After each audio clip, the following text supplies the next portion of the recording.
Superfast news, आवाज जनसामान्यांचा। शेतकरी हैराण। कळंब तालुक्यात वन्य प्राण्यांमुळे शेतीचे आणि पाळीव प्राण्यांचे प्रचंड नुकसान होत आहे, असे कळंबमधील शेतकरी सांगतात।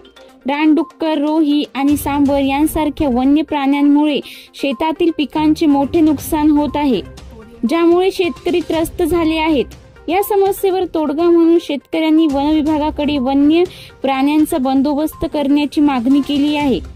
पर्यायी उपाय म्हणून जंगलालगतच्या शेतीला जाळीचे कुंपण लावण्याची आणि उपविभागीय कार्यालयाकडून वन्य प्राण्यांना हुसकावून लावण्यासाठी बंदुकीचा परवाना देण्याची मागणीही त्यांनी केली आहे।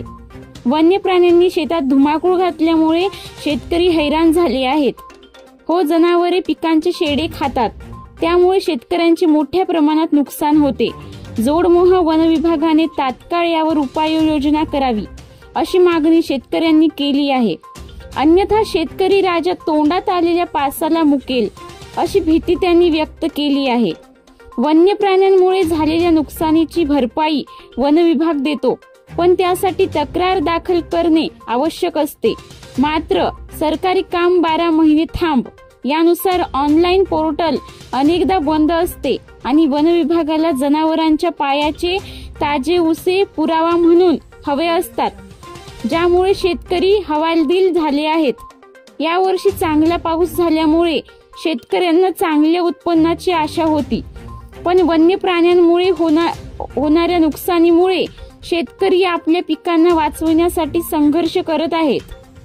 नैसर्गिक आपत्ती आणि वन्य प्राण्यांमुळे होणाऱ्या नुकसानीमुळे शेतकरी पूर्णपणे हैराण झाला आहे।